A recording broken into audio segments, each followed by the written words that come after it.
And what's poppin'? What's poppin'? You are not watching Juke Boy Sports Show. I am your host, King Ralph. Today I will be doing the show by myself, something new, but hey, we in this thing. And before we get started, we got to do the usuals. Send a shout out to the sponsor. The show has been brought to you by Fitboxer. If you want to do any podcasts like what you're watching, photo shoots, music videos, call the number on the bottom of the screen, 707 Fitboxer. Make sure you go and you follow all of our socials. You can follow me at the social name on the screen at KYNGRALPH. Add an underscore for Twitter, but you can find me at King Ralph at everything from Instagram to Threads to Twitch to TikTok. As well, make sure you go and you follow Juke Boy Sports Show, our Instagram page at J.U.K Sports Show. Make sure you go and you follow Juke Boy Sports Show on Spotify. If you missed this episode or if you like to just listen to the audio version, we do release an audio version on Wednesday morning. Just look up J.U.K Boy Sports Show or Juke Boy Sports Show. And let's get into it. We got some stuff to get into today. A lot to get into today. That man Tyreek has been on a mission. He started the year saying he wanted to be a 2,000-yard receiver, which has not been done. They've added an extra game a couple days ago. Not a couple days ago, but a couple years ago. And so he's right around 13-24 with 6 games left, which puts him around, if he averages about 112 yards per game over the next 6 games, which is what they have left on the schedule, it puts him in a position to where he can break the 2,000-yard mark. And I think that puts him in definitely select company. Upon me doing my research, Calvin Johnson was about 36 yards away from being able to do it, and that was with a less game. So now Tyreek getting a full 17 games to be able to go after it, which leaves him with 6 games left, like I mentioned before. I think I'm going to shoot for it. I hope he does get it. So I do expect him to go ahead and go after it. He said it's a goal of his at the beginning of the season. So now that it's attainable halfway through the season or a little bit more than halfway through the season, he's eclipsed 1,300 yards. And I think there's a conversation that has to be had, because when it comes to individual talent, I think there's a different conversation when it comes to like career and greatest player. And I think that as an individual talent, regardless of his height or size, what he's been able to do as a gadget player, kick returner, punt returner, to now be able to break down, run routes, he can run the whole route tree, take the top off the defense, take a quick slant, and take it to the house. His ability to go from 0 to 60 is phenomenal and puts him in a whole nother echelon of wide receivers. So even over the last 10 to 15 years, I think there's a conversation that could be had of whether or not he's the greatest wide receiver to come out within the last 20 years, let alone in history, because you got the likes of a Randy Moss, you got the likes of a Terrell Owens, you got the likes of Julio Jones, Antonio Brown, Calvin Johnson, Cooper Kupp had a crazy year a couple years ago. And so I think when we start to look at the bodies of work, it definitely puts you in a position of where Tyreek can go down as, if not already, as a solidified himself as one of the greatest, if not the greatest wide receiver of all time. And so I'm curious to see what he does. Hopefully he stays healthy enough to be able to go after it. So, and I think that it's going to be one of those things where the rest of the season, teams are going to be like, he's not breaking that record on me. Sorry, I had to wet my whistle. He's not going to break that record on me. So teams are going to bracket him, double coverage, and see if he can handle it and be able to go after that record. And so over the past weekend, we had Benavidez and Charlo both fought on the same card. Benavidez comes out with a victory in a dominating fashion over Andrade. And so it leaves us with this conversation that we keep having over and over and over again. And I think it's about time, man. I shout out to Showbiz. If you haven't looked him up, he's someone that has a great analysis and then gives it a great in-depth analysis of the boxing game, certain fights, UFC fights, all the way down from MMA all the way to boxing. So he came out and he said that this is the fight that we need as fans, and specifically Hispanic fans, Mexican fans of the sport of boxing. You got to let your presence be known and let it be known that you want this fight, because we're definitely in a position of where the best fights are not being made all the way. We were lucky enough to get a Charlo Canelo fight. We were lucky enough to get a Crawford Spence fight. And regardless of those two haven't really necessarily done the best. They weren't the greatest fights, but they were entertaining to some degree, one more than the other. The Charlo Canelo one was definitely way more entertaining. So it puts us in a position of where Benavidez, who has been given a moniker by Mike Tyson, the Mexican Monster, as well as Canelo being a Mexican fighter, they definitely should take advantage of the opportunity.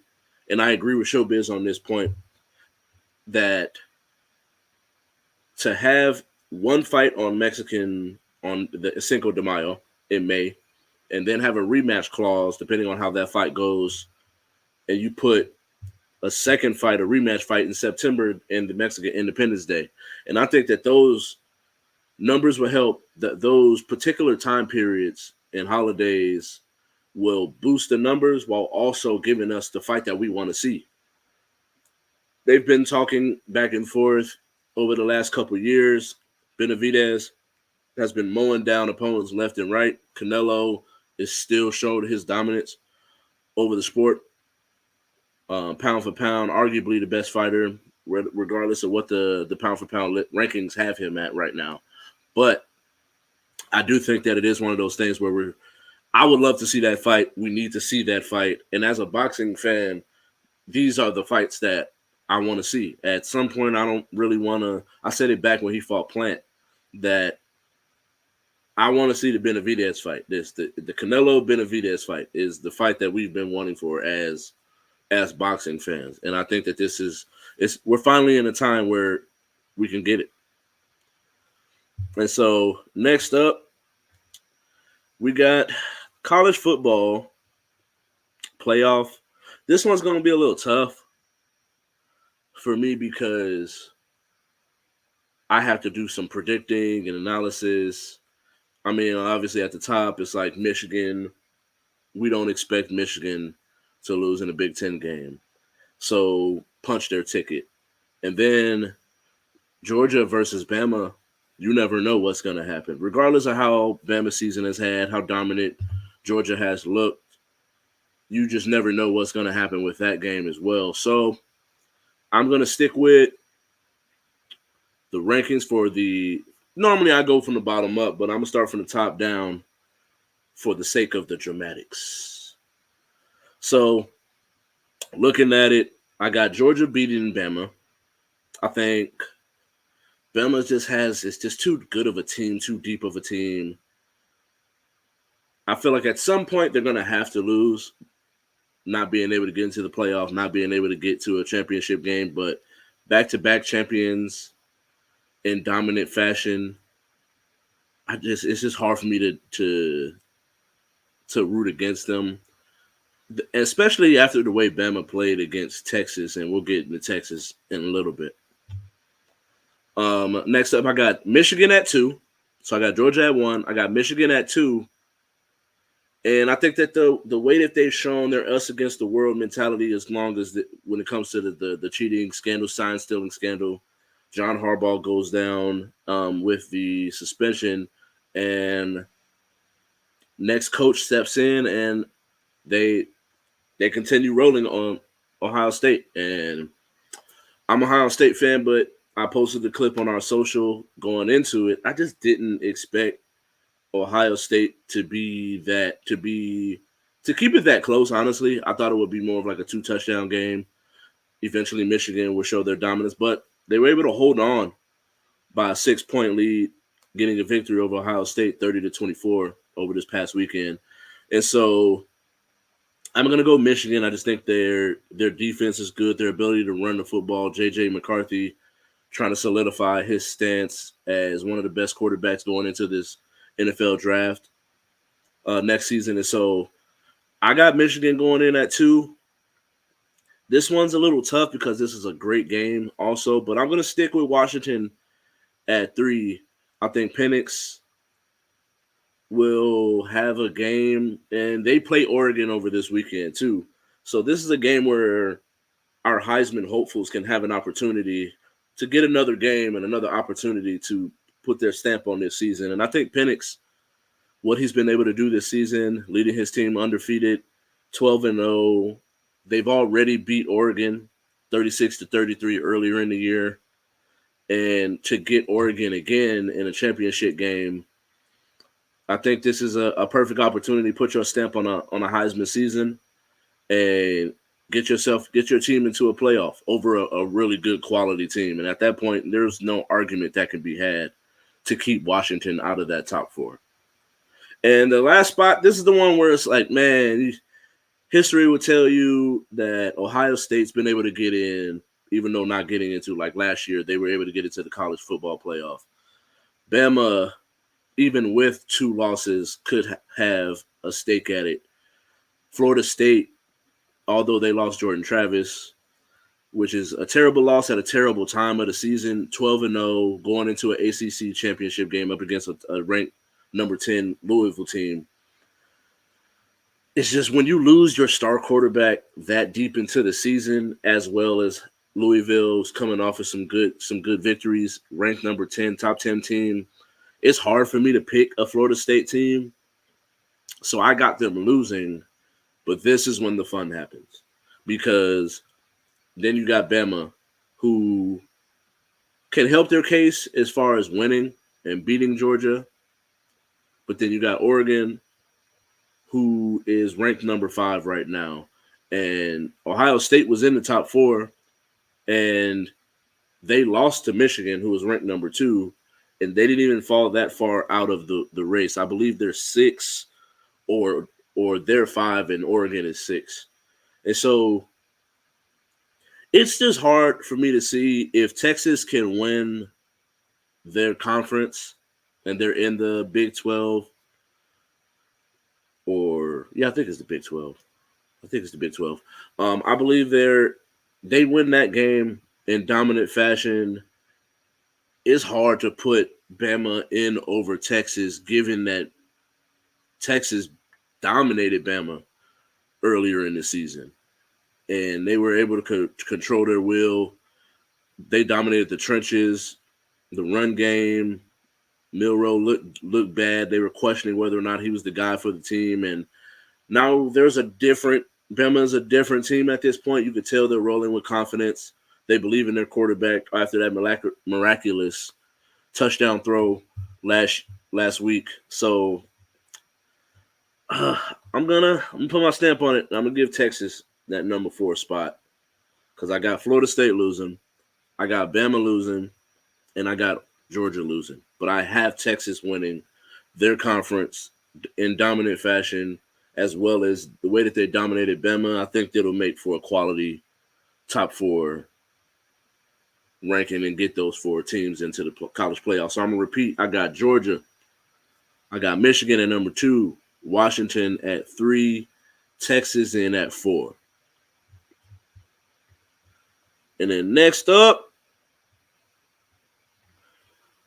that man Draymond out here, he turned into a WWE wrestler.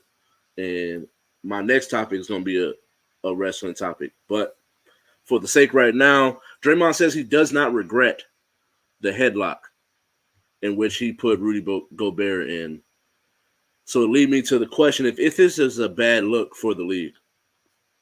And I think that it's hard to say that it's a bad look because you have so many old heads and people, the casual fan who is constantly arguing whether or not the league is too soft. So you can't say like, oh, well, the 80s was so much better when they were literally squaring up Larry Bird got jumped on the court by I forget who grabbed him, but I know Dr. J was the one doing the punching. Someone grabbed him and Dr. J was in the middle throwing the punches, landing blows. Then you got Kurt Rambis getting knocked out of the air, clotheslined out of the air. So I hate when we get older people, or to keep it a buck, older people who, in a sense, kind of forget how things were when they were younger to now judge this younger generation. I know I got on Draymond just because of his history, but given this particular situation, I don't blame him, honestly. If we talk about the camaraderie and brotherhood of a team and the select few that get to make it on these teams, you got to take that into consideration, because I'll be the first one to tell you, as an older brother and to a certain degree leader of my family and household, someone people look to get my perspective and opinion, you can't be so hard on him because he's the leader of that team. If we all know Draymond is the enforcer on that team, so for him to jump out there, you see Clay's getting grabbed by a bigger player, I'm gonna go grab him. Like I'm not gonna ask no questions. We're gonna figure it out later, but I'm gonna go get that person off my brother. And so I don't blame him in that sense. When you really look at the video itself, it's just the nature of Draymond and what he has done previously in the past, and that's why it makes it a hard conversation to have. Because, and why we even consider whether or not it's a bad look for the team, the league, because of the particular person in which was doing the choking, pulling the man off his teammate, his brother, however you want to look at it. I seen Paul Pierce and Kevin Garnett arguing about it, and Paul Pierce was trying to say he ain't see no choke. And I'm like, bro, that was a chokehold. That was a good old textbook. Get calm down, big fella. Chokehold. And so I mentioned it before. I forget, and I'm kind of mad because I was trying to hurry up and rush. I had a lot of time, but I mismanaged my time. So I didn't really get an opportunity to see who Ric Flair actually had on his Mount Rushmore. But I did notice, and because of the caption in the comment section, he did not. He was on Shannon Sharp's Club Shay Shay podcast, Ric Flair, and he was being interviewed. He was asked to give his Mount Rushmore. And so he didn't have The Rock on his Mount Rushmore. Whether or not, and now it leads to the question of, is it disrespectful? And was this disrespectful to The Rock because of the contribution that he had in the WWE, WWF? And so I don't think it is. Like it's one of those things where you have different eras. It's the same in any sport. Just to use NBA and NFL as your, to a certain degree, examples. It's, you got, if you go back to the 80s in the NFL, you got great players. You got the LTs of the world. You got the Jerry Rices, the Joe Montanas.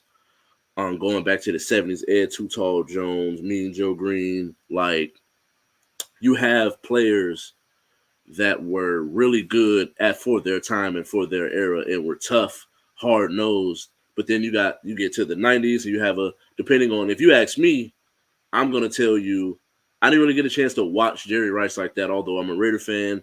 I did watch Jerry Rice in the late 90s, early 2000s. He was still doing his thing. But but at the same time, it kind of, I'm gonna go Randy Moss over Jerry Rice, just because I've seen them both play. Although Jerry was older, but I watched Randy Moss play, and it's hard to really say that there's a person better than that man. Everything that he was able to do, the ability to take the top off the defense at 6'4", the ability to take a quick slant to the house while also being able to move the chains. We know the signature. As soon as he got through the line, put his hand up, throw him the rock, and he gonna catch it for the most part. And so, just depending on what era you come from or you grew up watching or where you were involved in, you could take it back to when it was the WWF, and then you got the Macho Man Randy Savages of the world. You got Hulk Hogan. You got Undertaker, who's been around for the longest time. I remember having VHS tapes of, I want to say it was a particular WrestleMania, and Shawn Michaels and the Undertaker, who then fast forward were still around when I was in high school, and I think Shawn Michaels had retired, but Undertaker is still wrestling. If not, he just retired recently. And so I don't particularly know. I wish I would have had the time to be able to manage my time a little bit better in order for me to see who his Mount Rushmore was. But depending on who he had on there, like when I was sitting there doing mine, it was hard for me to keep Stone Cold and The Rock off of my particular Mount Rushmore.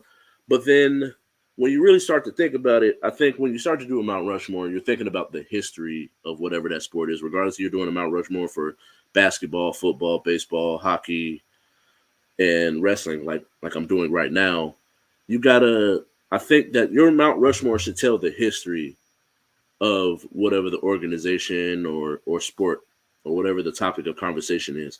And so for me, given that I was born in '89, I remember watching wrestling when I was like 6 or 7. So that puts me mid 90s all the way to watching wrestling until I was well out of high school. So I have a 15-year gap and experience of what I've seen and personally know and got from older people like my mom. I remember her telling me about the Ultimate Warrior. And I got to see him. I remember seeing tapes. And now you can go and look up these people. So you got the Andre the Giants. You got Hulk Hogan, who was able to suplex him. You got The Rock. His dad was a wrestler before as well. So for me, I broke down mine. Regardless of what you want to say as far as him outside of the ring, it's hard to have a Mount Rushmore in wrestling and not have Hulk Hogan. His impact on the sport, going from WWF to WCW to then go back to WWF and for the merger of the WCW, ECW, as well as the WWF turning into the WWE. It's kind of hard to have a Mount Rushmore and not have Hulk Hogan on there. And I believe he represents that time period in which you would throw him in. So at that point, that time point of his prime of his career. So at this point, you start to have the conversation, and now you got to blend it into where we are today. And that's where I think for me, the and this could be my bias, the peak of wrestling was the time period in which Stone Cold and The Rock were running things. And they had the biggest personalities, the ability to sell tickets, talk their shit, pop their shit, and then they was gonna win too. And so both of them had solidified themselves as amazing personalities. They both had the opportunity to make movies. The Rock became a bigger movie star, but there was one or two films that Stone Cold was in that were good quality films, regardless how you feel about his acting. And so I think for them to represent that mid 90s through the early 2000s, it's just hard for me to make mine and leave them off the list. And I know at this point, as at 4, it'd be easy to say a John Cena who has worked his way into Hollywood. You can go Roman Reigns, Shawn Michaels, Undertaker. These are all people that were wrestling still over the recent times. But for me, I think him representing WCW and having his own game, being the person on the cover of a WWE 2K. I think Rey Mysterio is just somebody that 619, the luchador style. he's kind of rebranded himself over the years. Like I remember he had the luchador style, then he had kind of partnered with I forget what my man's name was, but then he had got his mask taken off. So then he was a cholo. They had that cholo style with the blonde hair. Then he comes to the WWE and he's back rocking the luchador with the mask and all of that. And so even still being around to this day, I believe now his son is a wrestler as well in the WWE. It's just for me, Hulk Hogan, Stone Cold, The Rock, and Rey Mysterio would be my four when it comes to the Mount Rushmore of WWE and wrestling as a whole. So we got our pick'ems, and I kind of spoiled some of them earlier, but we're getting it done. And my pick'ems, we got number one game. I'm off on Saturday.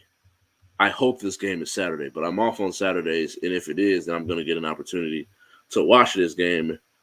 But we got number 6 Oregon up against number 4 Washington, and I think this game is going to be tough. You got two stellar quarterbacks who arguably will go in the first round next year in next year's draft with Michael Penix and Bo Nix. I've been making a joke. Bo Nix been in college since I was in high school, but at his ability to be to throw the ball down the field, push the ball down the field, be able to scramble, make plays with his legs, makes it where it's going to be a difficult game. But because Washington has already got a dub over Oregon, I'm going to go with Washington. Like I mentioned before, I got them in the college playoff. I think if Oregon can keep it close and it's the same type of game where we got a 36-33 game, Washington was able to get that dub earlier in the season, late in the game, pretty much in the closing seconds. So if Oregon can keep it where it's that type of game, they can put themselves in a position even with a loss that because both of their losses at that point would be to the same team, which that team is in the college playoff. And so next up, I got Georgia and Bama. I kind of, like I said, spoiled it a little bit earlier where I got Georgia getting to the college playoff. I think it's going to be hard. It's going to be hard for me to just root against them. I think that Georgia is just a better team, all-around football team. I do think that Bama might have the better quarterback, but I do think that the team as a whole, defense, special teams, wide receiver core, as well as the ability to run the football and dominate the trenches. I just got Georgia beating Bama. Although I mentioned earlier, Texas and that Bama game was really telling, but Bama is now a better team because of that loss getting dominated like that in the trench area. Milroe has definitely stepped his game up as a quarterback, where we question whether or not he was a starter. He had got benched earlier in the season, and now he's back playing stellar football. And so I'm still going to rock with Georgia, although I wouldn't be surprised with Bama. And for the sake of intrigue, it would be interesting if Bama ends up winning, because when you're put in that position to sit there and think about, like, if Texas wins their conference, then you got Washington, or if Oregon was to win theirs, and then you got Bama if they win their conference. You got to sit down and have that conversation of who gets in, even though Texas dominated Bama. But then Bama just beat Georgia, who's the number 1 team, undefeated team in the country. And so for the sake of intrigue, it would be interesting for Bama, but with my professional football analysis, I'm gonna go Georgia. And then this next one, this one might be my local bias, but going back and watching the clips, watching the game so far, UNLV versus Boise State at Allegiant. I'm really hoping I can make it work to where I can go to this game. I tried looking for tickets earlier in the week when I seen that the game was announced because it's here in Allegiant Stadium in Las Vegas. But I couldn't find tickets, so I'm a little mad. But I'm gonna try to work my magic, get up in that game. But I got UNLV being able to get it done. Local product at quarterback starting for us. I just think that our ability to move the ball down the field through the air, it puts us in a position where it's going to be hard for us to be out of games. And so, not really knowing much about Boise State, but also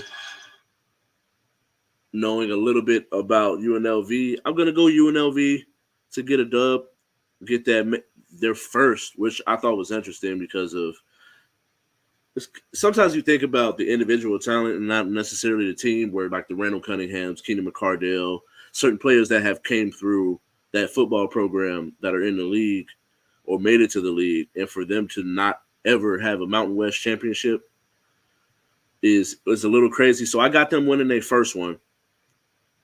So I got UNLV getting a dub at the house at Allegiant Stadium over Boise State. Next up, and I thought this one was interesting, given that they both got an opportunity to play on Thanksgiving.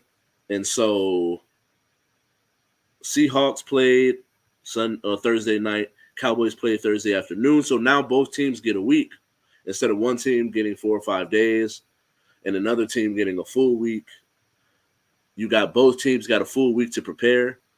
And Cowboys are playing really good football. But at the same time, it's like the teams they dominate are teams that they should dominate. So if the Cowboys are who they say they are, they should beat the Seahawks.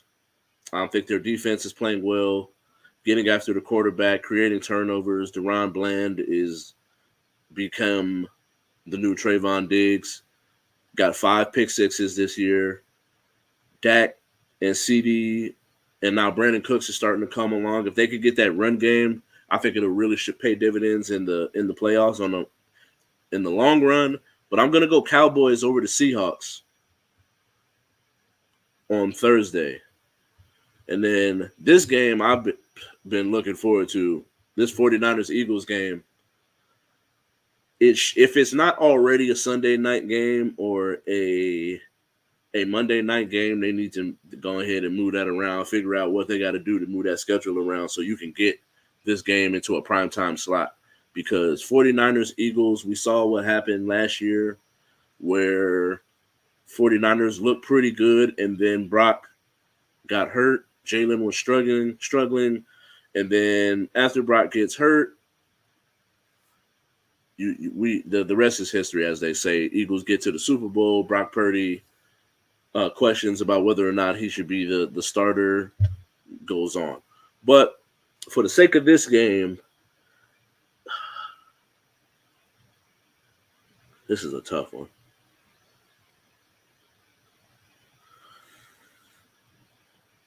You know, it's every time. It's even though the Eagles aren't having the best season right now, they just find a way to get dubs.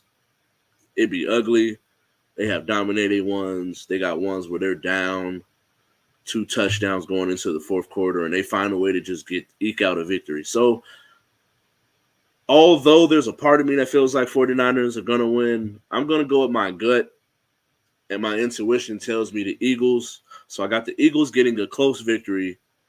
I think it'll be like a field goal, last-minute touchdown, last-second touchdown type of deal. And so with this last little bit of time I got left, we got some quick hitters. And so I mentioned it earlier. If Bama beats Georgia and has the same record as Texas, do they deserve to be in the playoff? I'm going to say no. I look at head-to-head victories, and I take those hold a lot of weight. And now if you beat a team in dominant fashion, now if it was just someone won by a last-second field goal, there's plays during the game, calls that could sway things a certain way. But when you dominate a team the way that Texas dominated Bama, it's just hard for me to put you in a slot. If I only got one slot left, I'm gonna go with the team that actually had that beat you. And so you can make it work where if Florida State loses, if Washington loses, or if Georgia loses, you can make a argument for two of the both of these teams can get in. But if it's only one slot, I'm gonna go Texas. And so this one is kind of like I never really was paying that much attention to it until like about a week ago. I started hearing LeBron talking about how much money was being made. I started hearing about arguments and fights and spats that were happening. Joel Embiid scoring in the last seconds of a blowout victory, but he's trying to score a certain amount of points because the more points you score, it actually helps when it's between tiebreakers in this in-season tournament. And it leads me to the question that has the in-season tournament been a success? I say yes. I think that getting people to care about basketball and NBA basketball during this time of the year, I'm quick to tell people I don't really pay that much attention until like Christmas, in between the Christmas games, and then all the way down to like the All-Star weekend. And then at that point, that's when NFL is over, NFL playoffs is over, and the NBA season is starting to get hot heated as far as seeding and playoff matchups. So I think the ability, although the courts are ugly, them courts are pretty hideous. But the intrigue that the games are creating, the intensity of the game. I was just watching the Mavericks and Rockets before the show started. And I was trying to put it up on my TV, but my cast is tripping. So phooey. But I think that when you watch the games are much more intense than they normally would be for a middle of November, end of November, beginning of December basketball game. And so I think for that reason alone, creating the conversation, it's creating a buzz, it's getting visibility. And so I think the in-season tournament is doing exactly what it's supposed to do. I would have liked them to have something a little better. I mean, I'm cool with the money, but also at the same time, if they had something where it was like winner of the tournament gets a lottery pick, or winner of the tournament gets a bona fide spot in a playoff, a bona fide playoff spot, I think that would change things because then even a team like the Pistons, who have a 12-game losing streak this year, the Chicago Bulls are playing terribly, look bad. And so you play well in this in-season tournament, as bad as you are, you still give yourself an opportunity to put yourself in a playoff spot, which would then knock a really good team out of a playoff spot. And I think that would be really cool, a cool ordeal, something to create a little bit more jazz buzz for the league. And we've had some conversations. I've seen it been thrown around a lot. And this could be the year where we get a non-quarterback to win the MVP. I talked about Tyreek Hill earlier in the show. And if he can eclipse 2,000 yards, he's already at 10 touchdowns with 6 games left. So if he can get 2,000 yards, anywhere from like 15 to 18 touchdowns with those stats and his team in the playoff, it's just hard for me to take a quarterback over those numbers. And although right now we've had conversations, CJ Stroud's been brought up. Jalen Hurts is someone that I think I seen a show earlier today, and they were talking about him being the leader in the MVP race. And I just hate the whole if you let's just give it to a quarterback, because no good quarterback has no weapons. It's just, as much as we want to sit here and act like the quarterback is the driving force, Josh Allen was being questioned whether or not he was a starter in his league until he got Stephon Diggs. Jalen Hurts we were questioning what he was going to be able to do with that team. He gets a AJ Green. Coincidentally, he his stock skyrockets. And then we hear the conversation of Justin Fields and whether or not he has enough weapons to be able to get the job done. And so, as much as the quarterback is the driving force, they need people on the team in order to get it done. And so, with 6 games left, like I mentioned, Christian McCaffrey, everything that he is the driving force for that 49ers team. We've seen what that team looked like without Trent Williams, without Debo, without Kittle, and without C-Mac. And it's a very pedestrian football team. But you add him to the mix, and then now you got a high-powered offense. And so I'm looking to see how this race finishes, and I think that it's possible. I think this is going to be the year where we get our non-quarterback. Let me see. Last non-quarterback to win an MVP was Adrian Peterson 11 years ago. And I think that was the year he was coming off blowing his knee out and then coming back like a cyborg, like nothing ever happened. And so I'm curious to see what happens. But thank you all for watching. I wasn't able to get my co-host for the day. And Kai has officially moved on, if you didn't know. But thank you all for watching. Make sure you go and you follow all of our socials. Make sure you like, subscribe, comment, share on YouTube. Just type in that search bar, Juke Media. You can look up Juke Boy Sports Show. Make sure you go and follow us on Spotify, any place that you would get your podcast, your Apple Podcast, your Google Podcast, Spotify.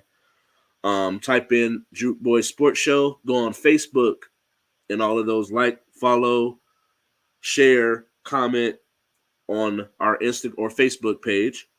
The He Say She Say She Say all one chunk. He Say She Say channel.